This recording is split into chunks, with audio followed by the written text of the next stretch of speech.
Today, you get to choose the intent that you want to portray in your landscape drawing. Landscape artwork is the most complete of all genres. It combines all these technical characteristics like perspective and light and color and representation of volumes and textures which only appear partially in other genres. Much like a symphony, landscape painting incorporates many elements of the arts that combine to achieve a goal common to all of them, the aesthetic depiction of space. Color, light, texture, form, and most importantly, perspective, which is the visual tool for understanding the space within the landscape, is what makes landscape a really complicated but amazing drawing to depict, because you're having to develop all of these skills. Throughout history, landscape paintings were created with different intents. Renaissance artists studied landscapes. Romantic artists experienced them. Realist artists depicted them. And Impressionist artists analyzed them. Similar to these artists of the past, you will have to draw your landscape with a specific intent. To choose your intent, you will find an image that clearly shows one of these 4 intents written on the side here and explain how it depicts that intent. Additionally, you will explain why you believe your chosen intent is the most important theme to depict. So let's begin by reviewing what these 4 different intents mean, first by learning about narrative landscape. So for your narrative landscape intent, this is inspired by Renaissance and Surrealist artists. And the goal for this is using the landscape for a narrative or for the purpose of telling a story. This can add in an extra little bit of creativity, because if you've had Mrs. Hodis for a graphic design or photography class and you're familiar with Photoshop, you can Photoshop images into a landscape photo that you found to give more meaning into the work or to help portray a story. You might even find a picture that you notice, oh, this kind of looks cool. I bet if I gave it a title that implies a story that I'm thinking of in my head, then you can help the viewer maybe understand what a story may be. Like, for instance, this one could be titled Forgotten Lane. And then you start thinking about, what happened here? How long has this been abandoned? Who abandoned it? Where is it? You start questioning what's going on in the work. Now, for narrative landscape, we have to go all the way back to the pre-Renaissance. Pre-Renaissance paintings were the precursors of landscapes. Until landscape painting established itself as a genre during the Renaissance, landscapes were just the background for portraits or the backdrops for narrative representations. In either case, they fulfilled a symbolic function, not a real one, because they existed for the purpose of the story. During the Renaissance, artists studied the landscape, learning how to draw vastness of a landscape and making it look realistic by applying rules of perspective. And this allowed for depiction of stories to be interpreted more accurately as things were much more realistic. Now, if we fast forward to surrealism painting, in addition to telling stories, artists began personalizing landscapes to share ideas, narratives, or dreams they personally encountered. And these personal styles and ideas have allowed landscapes to be used as a backdrop to share many different fictional tales and ideas. So what could potential reference photos for this intent be? Well, there are a lot of really great photographers out there that juxtapose different images into the landscapes that they depict. And these juxtaposition of objects really help create a story within the work. I love this example of the house on the left. It always reminds me of the Disney movie Up, and how maybe just bad luck is constantly following this person. They have no neighbors. They're desolate. They're in the middle of nowhere and they just can't catch a break. And so there's a really fun, I wouldn't say a fun, playful story going on, but it's an interesting landscape to look at because it's not something that you would ever actually see. So there's a story there. These are two phenomenal photographers that juxtapose everyday objects in a landscape that is completely surreal. So if you like Shireen Abedinared, I have no idea how you say that, or Logan Zilmer, I would recommend looking up their work specifically, and any one of these landscapes that they've photographed and photoshopped would actually be amazing to do for the project. The photo on the left that Sharon made, that's actually a real door. It's not photoshopped in, and there's a mirror inside that. So that's just a mirror reflection of the ocean behind it, which I thought was really, really cool.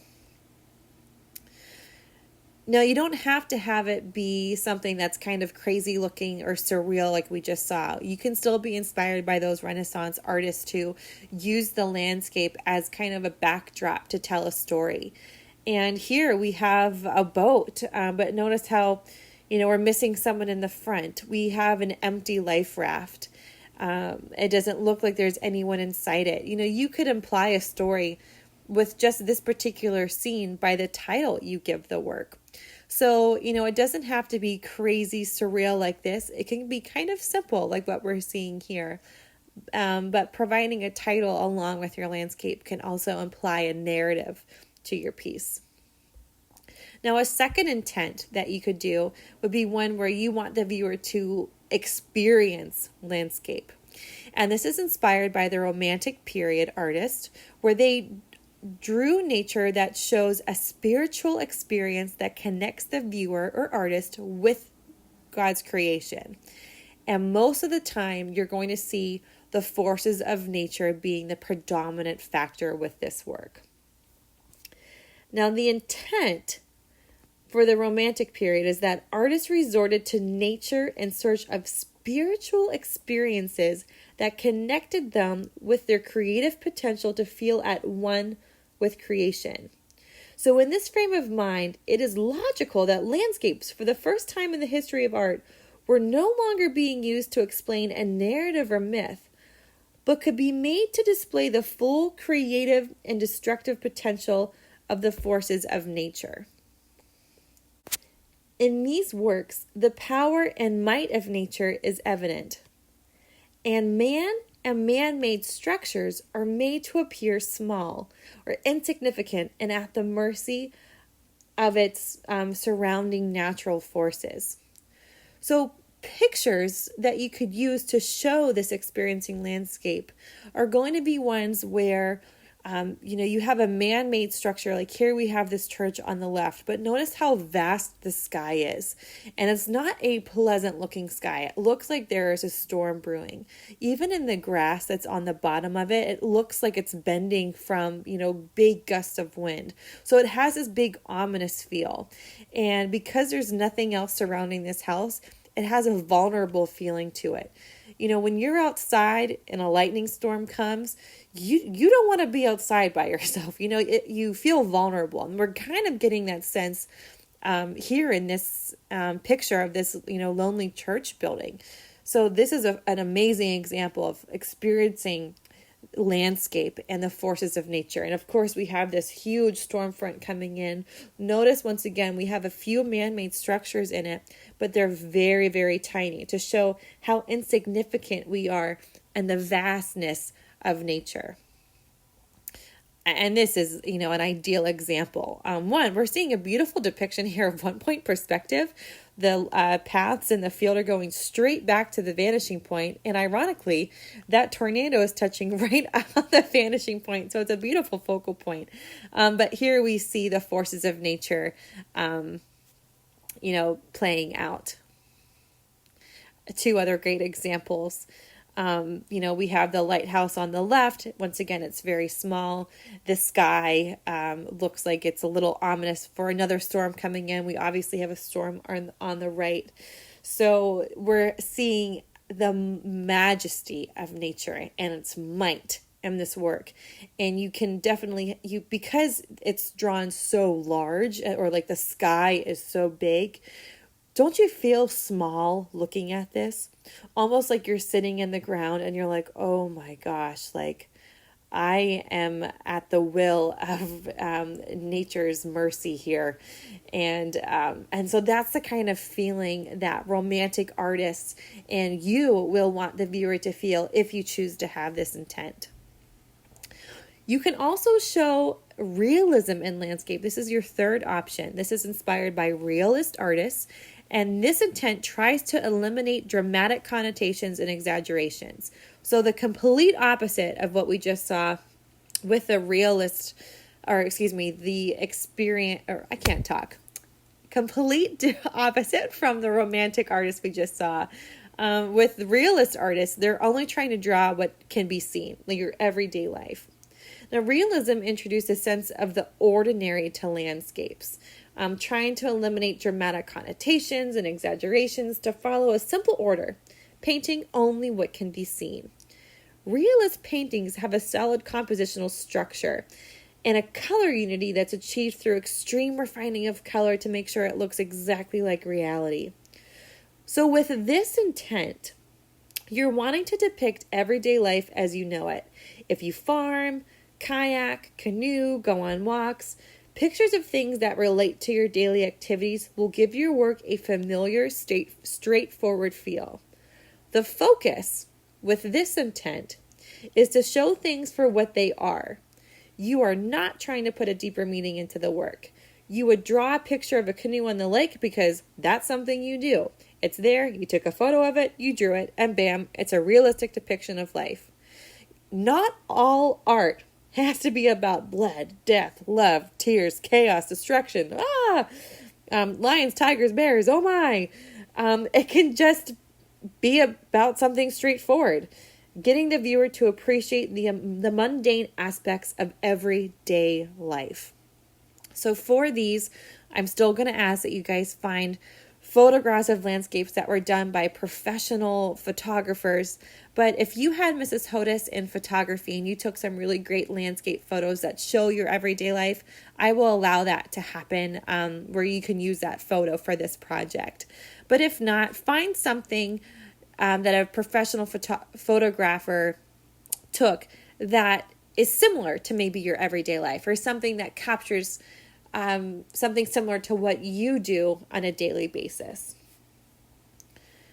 The last intent that you can choose to follow is you can have it be where you are analyzing landscape, similar to how the Impressionist painters analyze landscape. Now, they analyze the mechanics of differing values in shadows, atmospheric effect on the forms by blending outlines. You'll notice here on this top left tree how the values kind of diffuse out as it reaches the sky, because it looks like a foggy day, doesn't it? Even this tree in the back right hand corner, you can barely see it because the fog in the atmosphere is making it look really, really hazy. You could also analyze how various extreme values can make a landscape come to life. You know, here we have these dancing shadows coming on the trees and on the ground. Even here in this bottom picture of this tree, I mean, at nighttime, you normally do not see trees lit up like this. So something's happening here that's like crazy cool. But it does bring this nighttime scene to life where it looks like there's a vibrancy. It almost looks like this tree is pulsating. With Impressionism, this came about because the invention of photography and certain scientific discoveries and the creation of the paint tube gave way for Impressionist painters to change the way artists viewed landscapes. See, they were leaders who were motivated by the conviction that painting outdoors was the only way to capture the true impression of a landscape. So for Impressionists, the landscape became more a subject for scientific study than for artistic representation. Painters analyzed the mechanics of color and shadows, atmospheric effects on the forms by blending their outlines, and the use of loose brushstrokes and a brighter color palette to show their love of color and light. And they focused solely on capturing color and light and its fleeting qualities. Monet was one of the purest Impressionists out of the whole gang. He would paint on several different canvases throughout the day, only working on some for as little as 30 minutes to capture a specific light and color. Once the light changed, he would stop working on that painting as the light determined the types of colors he was seeing.